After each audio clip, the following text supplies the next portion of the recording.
Hello and welcome to the Sky Blue Times YouTube channel. Today I wanted to discuss Manchester City's win against Villarreal. This is their second win of the season in the Champions League format. That now takes them into the top 8. More than likely they will finish at the end of this round of games. The game's coming up tonight.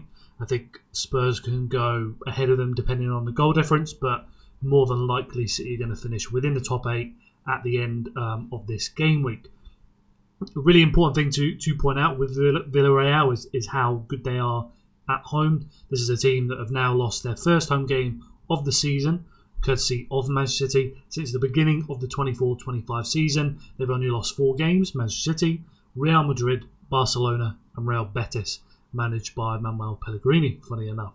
So that should really tell you how tough it is to get a win there. It's definitely an important one. I think a lot of fans were kind of really had their eye on this one to get that second win under our belt, considering the fixtures that are to come. That really, when it comes to the league format, to make that top 8, you need to get 5 wins and a draw as a minimum.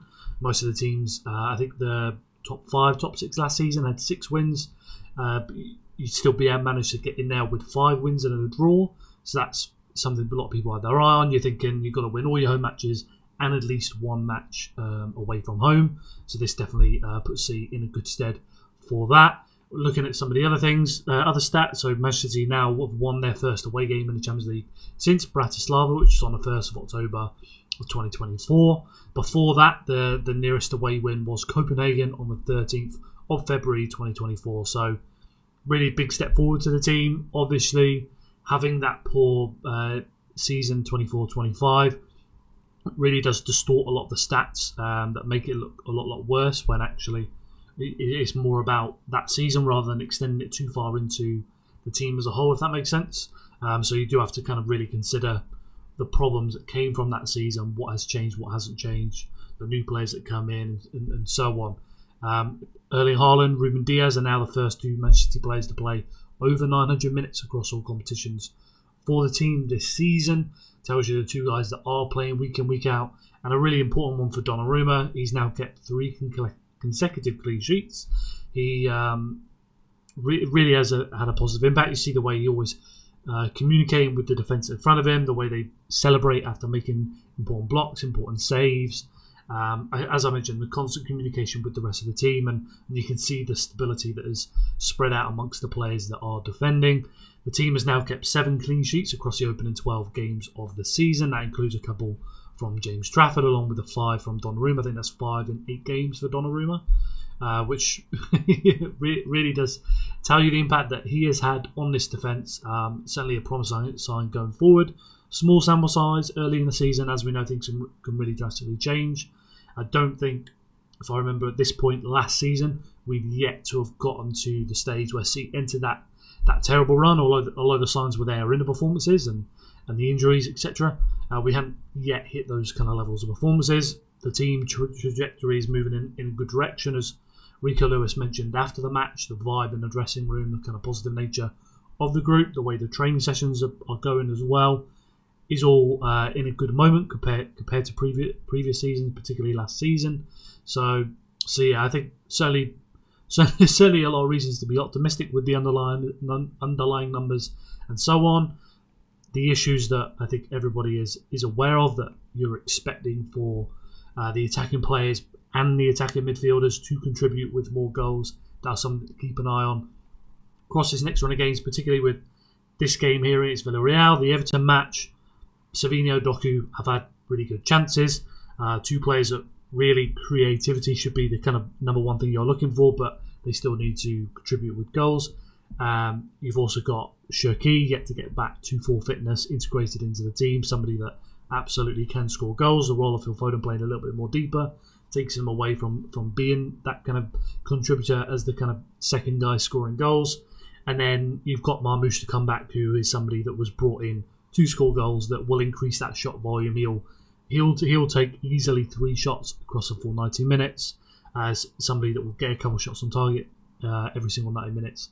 And you could definitely look for scoring a number of goals. Remember last season in the Premier League, the way the team was, Marmoush and Phil Foden scored 7 goals just in the Premier League. I think it's absolutely plausible that both of those guys can get 10 goals in the Premier League this season. So there are the players to do that. I think there are the players that will chip in, but we yet to kind of properly see that come through. And Tijani Randers is another one. There are players that can contribute. And when you're looking at the games like Aston Villa away coming up, Bournemouth at home, Liverpool at home, the Dortmund game, you need more players to score goals, and hopefully we're going to get that over the next set of games. This is how the teams are up. Villarreal very much play a 4-4-2 quite often out of possession. I think first half really weren't that aggressive as they were compared to the second half, where they did go really to try and press City quite high up the pitch.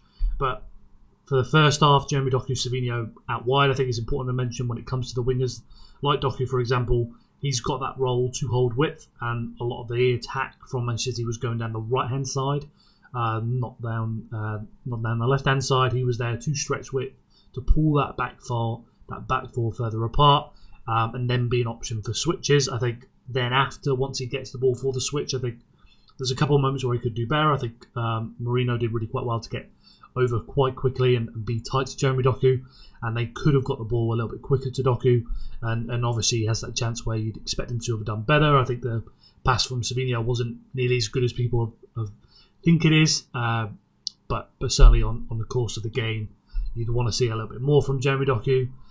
He definitely had the moments to impact the game a little bit more, but as I said, I think majority of the play was going down the right hand side. This was more that the team was geared to approach the game down his side, try and get Savinho 1v1, carrying into the box. Rico Lewis with his movement, making the runs in the half space, the way John Stones, Mateus Nunes and Rico between them all would pull out over to this right hand side to be able to get free to then find Savinho in space down on that right hand side, and then when you're looking at the goals, a lot of it all comes down to that. Savinho's performance as a whole, the chances that he was creating was all coming down the space that they were finding on that right-hand side. John Stones reverting into midfield alongside Nico Gonzalez, back three. Vardy, Diaz, Mateus Nunes. I think this is a kind of setup you should expect to see in Champions League games, provided Stones plays fit.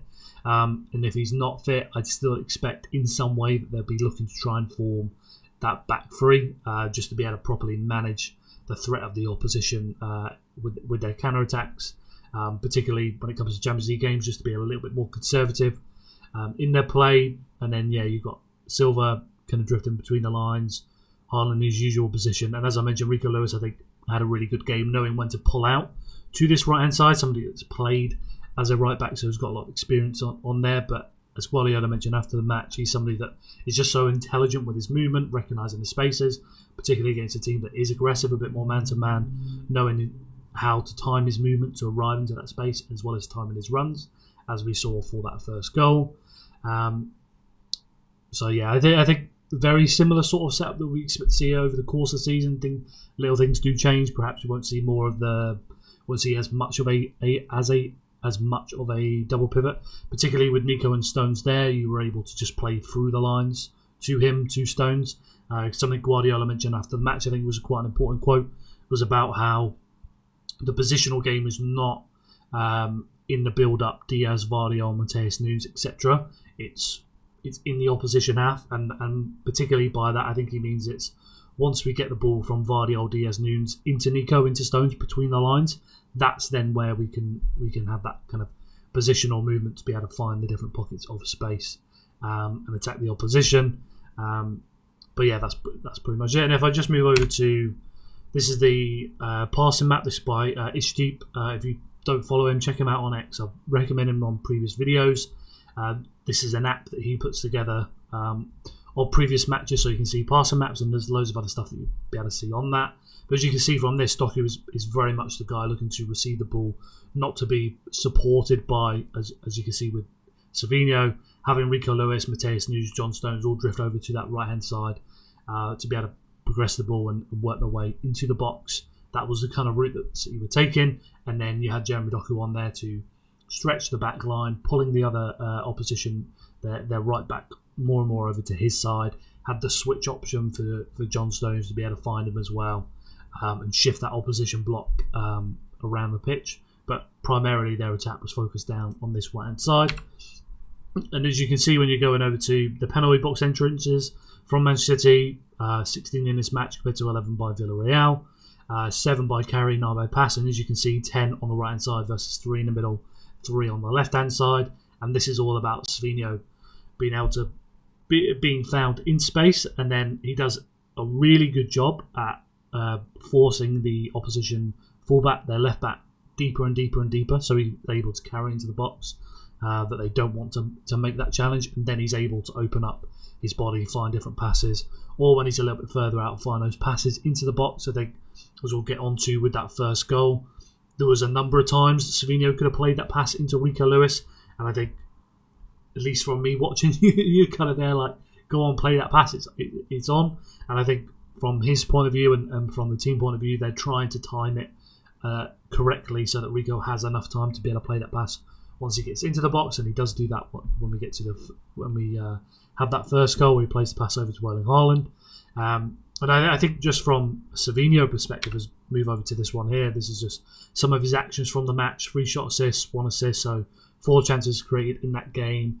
When I was looking at some of the stats, I'd say he would be man of the match. He obviously got it on the night as well, providing assists, created 4 chances, 5 out of 6 dribbles completed, 6 out of 9 ground duels won, 1 big chance missed, so definitely could have scored a goal himself.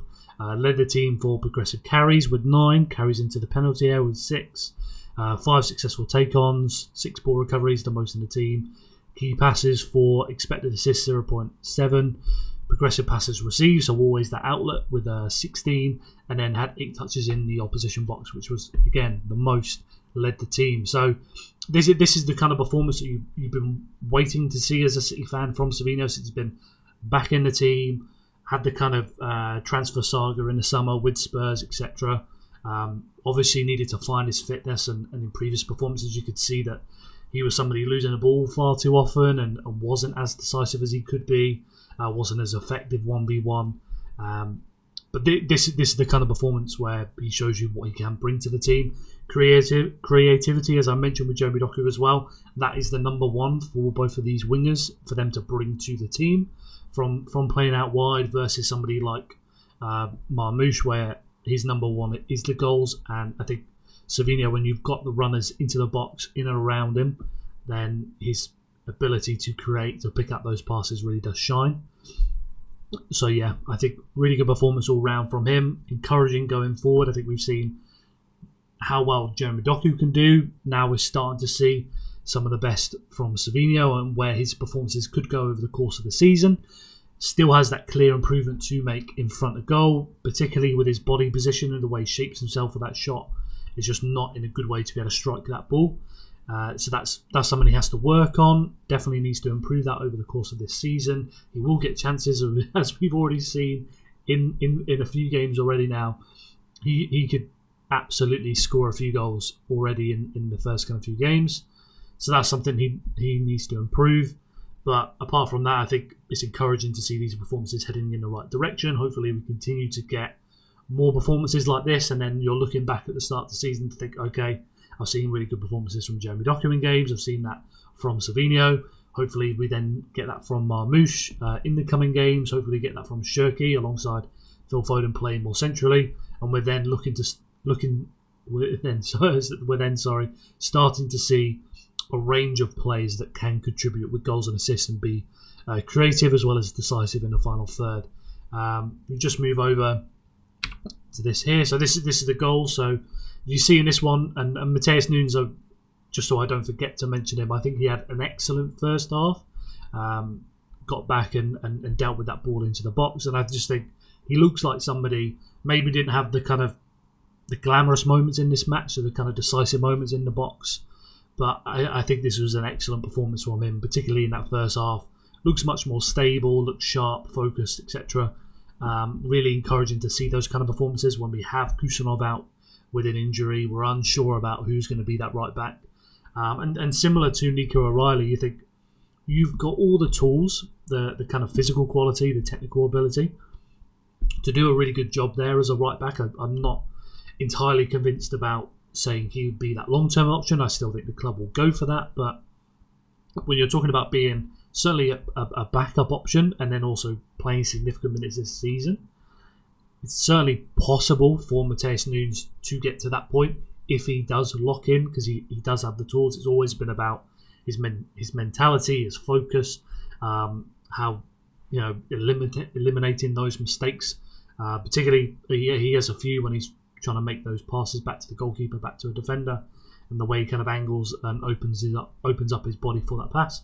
But if he's sharp and he's eliminating those mistakes, then he suddenly becomes a lot more of a reliable player to play in that back line. So similar to Savinho, I think over the last few games it's been really encouraging to see the performances back to back from Matheus Nunes. So as you see in this one, lead up to the first goal, plays it directly into Savinho, skips out John Stones. I think that's Buchanan there, who's expecting the pass to go into Stones, ready to press. But yeah, good work from Matheus Nunes, straight into him. So that leaves Savinho in space, 1v1, and Rico Lewis over on this side then needs to be able to make that run. As you can see from here, Savinho stands his man up, driving towards him at the box. Rico times this run really well. Coming over this side, you can see Erling Haaland over on here has not yet made his run into the box. And then Savinho picks out the pass into Rico Lewis, picks out the run, of Rico Lewis, playing that pass into the box. Erling Haaland, I must mention, he makes that initial run to the back post, and then as he starts that run and the defender begins to follow him, he immediately cuts inside, and as you can see, all of this space at the top of the 6-yard box, he's then going into attack. Rico Lewis, very similar to his assist against Wolves for Erling Haaland. Instead of playing it across the 6-yard box to the back post, this time he plays it into the middle. And then Erling Haaland has that double movement, initial back post, comes into the top of the 6-yard box, finishes, and then that's 1-0 for Manchester City. Then move over to the second goal, which was a little bit later in that first half. Pass around to Rico Lewis, who's dropped out from inside the opposition block out wide to receive the ball. Receives it, turns, carries into this position here. Savinho, again, maintaining the width, as you can also see Jeremy Doku on that side, maintaining the width, wanting to stretch the opposition back line before then coming inside. Rico plays the ball to him there, and then Savinho stands his man up, gets his way into the box. 2 players drawn over. You've got Rico there, you've got Stones there, but with those 2 players there, blocking those passes directly into those players.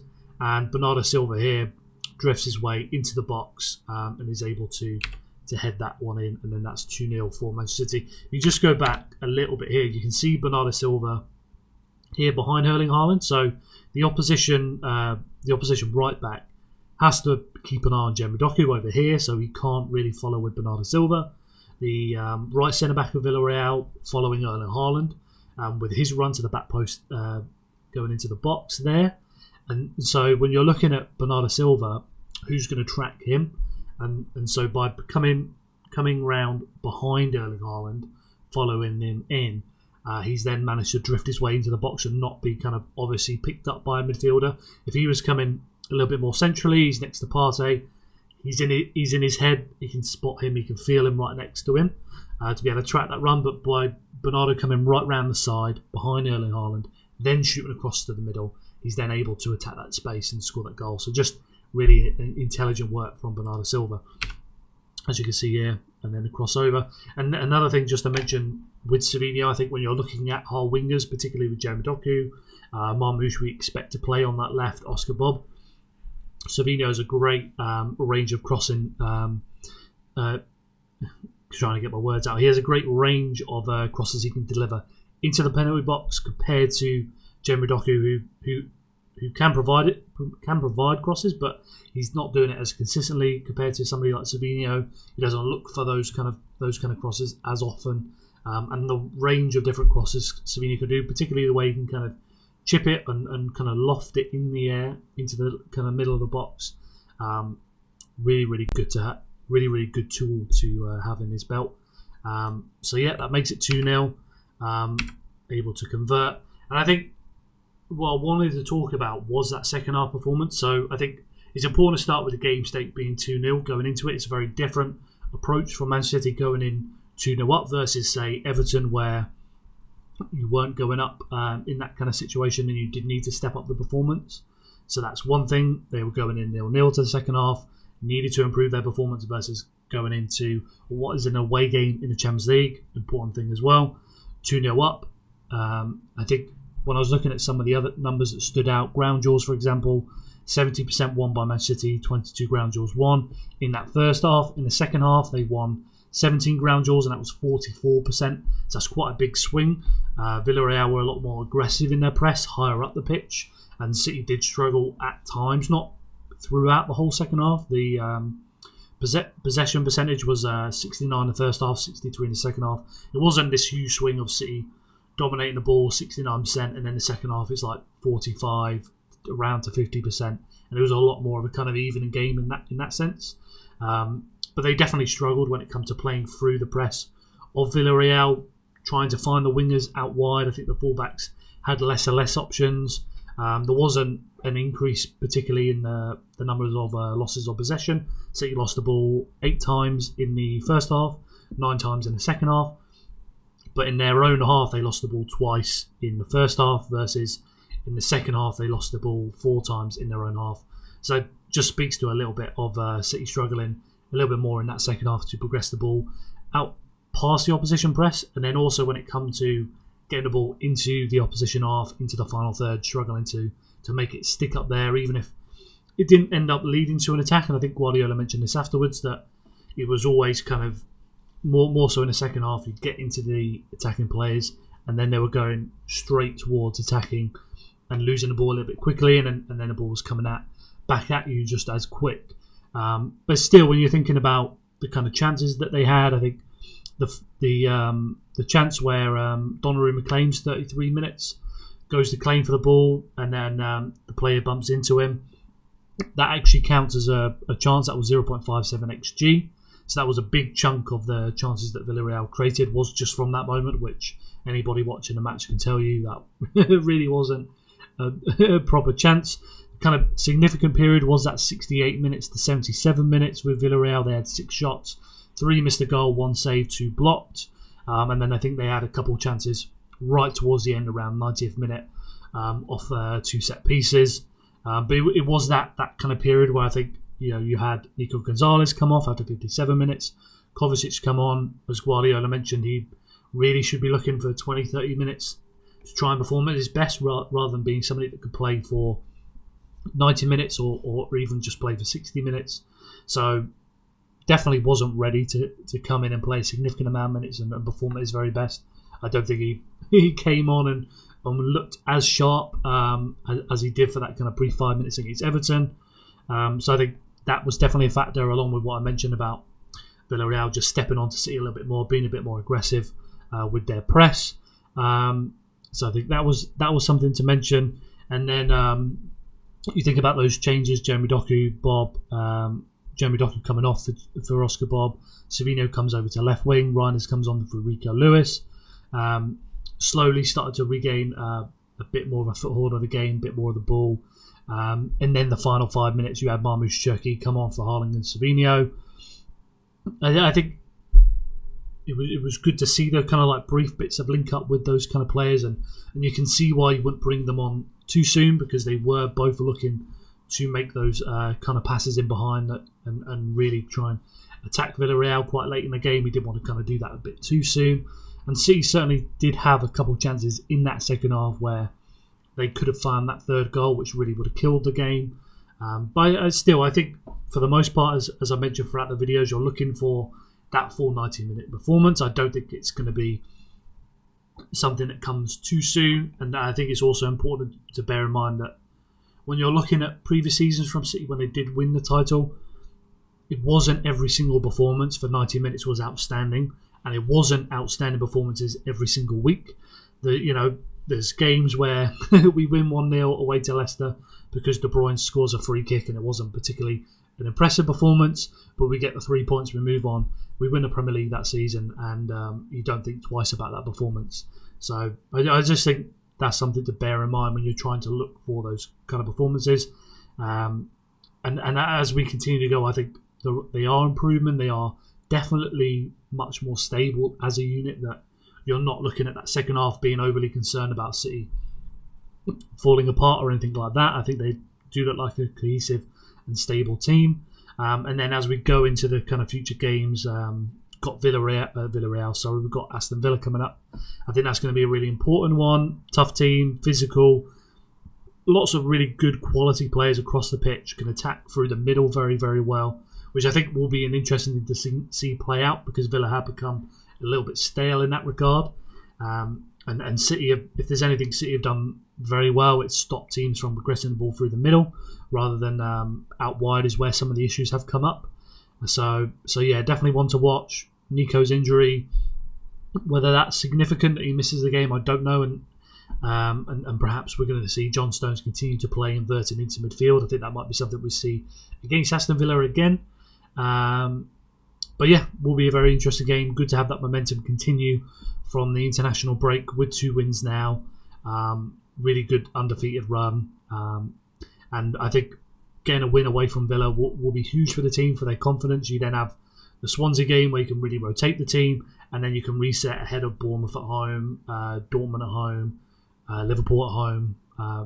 So yeah, look forward to it. And yeah, let me know down below anything you think I've missed out, things you'd be a little bit more critical of, something I didn't give as much praise for. Please let me know down below in the comments. Make sure you like the video to help support the channel, and make sure you subscribe so you don't miss out on the next video. Otherwise, we'll be back with plenty more content this week.